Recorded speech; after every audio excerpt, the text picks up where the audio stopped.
بسم اللہ الرحمن الرحیم۔ معزز سامعین، آج جس موضوع پر میں آپ سے بات کرنے آیا ہوں وہ میرا ٹاپک ہے تھنک اینڈ گرو رچ۔ کہتے ہیں کہ آج سے 100 سال قبل پہلے ایک صحافی گزرا جس کا نام تھا نپولین ہل۔ اس نے اس وقت کے بل گیٹس، اینڈریو کارنگی کے کہنے پر دنیا کے 700 کامیاب لوگوں کے انٹرویو کرنے کے بعد ایک کتاب پرنٹ کی تھی جس کا نام تھا تھنک اینڈ گرو رچ۔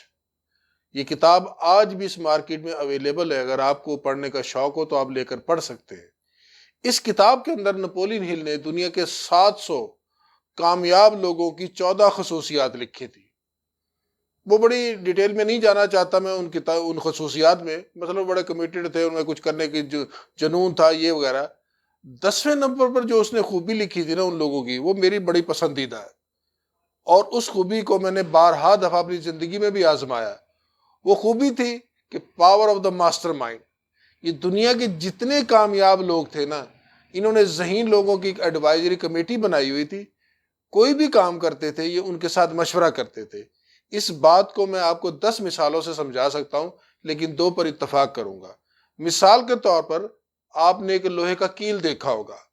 اس کیل کو پانی میں اس طرح پھینکیں، اس طرح پھینکیں، جس طرح بھی پھینکیں وہ پانی میں ڈوب جاتا ہے۔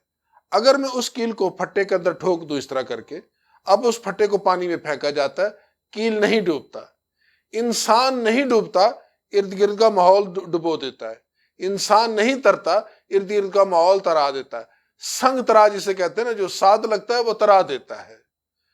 دنیا میں جتنے بھی کامیاب لوگ ہیں نا، آپ ان کی ہسٹری اٹھا کے دیکھ لیجئے، ان کی صحبت کامیاب لوگوں کی تھی، انہیں مشورہ دینے والے لوگ ٹھیک تھے۔ دنیا میں جتنے بھی ناکام لوگ ہیں نا، ان کی بھی تاریخ اٹھا کے دیکھ لیجئے، یقین مانیے انہیں مشورہ دینے والے لوگ غلط تھے۔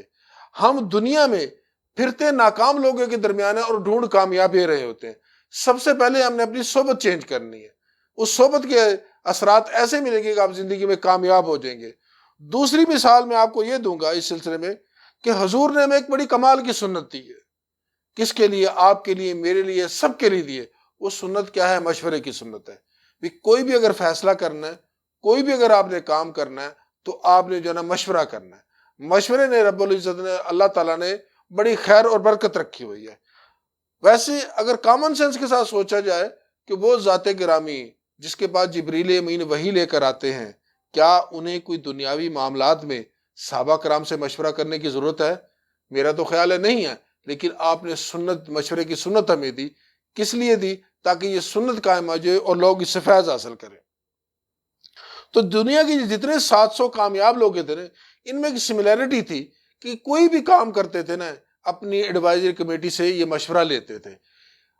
قدرت کا یہ پرانا اسلوب رہا ہے کہ جب انسان کامیابیوں کی راہوں پر چلتا ہے نا، تو پھر اللہ رب العزت ایسے لوگوں کے ساتھ ملوا دیتے ہیں۔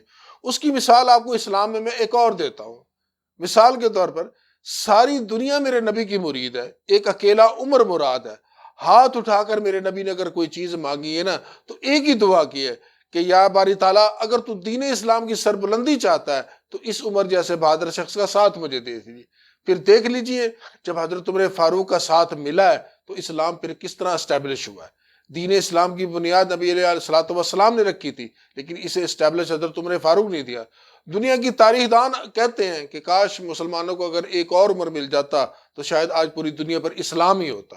تو یہ وہ برکت، وہ خیر و برکت ہے جسے آپ نے بھی آزمانا ہے۔ دنیا میں کوئی بھی کام کرنا ہے، آپس میں مشورہ کرنا ہے، صلاح کرنی ہے، تو اس کی خیر و برکت، اس کے نتائج آپ اپنی زندگی میں ضرور پائیں گے۔ کیوں؟ کہ یہ ہمارے آقا علیہ الصلوۃ والسلام کی سنت ہے جسے ہم زندہ کر رہے ہیں۔ اسی موضوع کے ساتھ میں اپنی گفتگو اختتام کرتا ہوں۔ Thank you.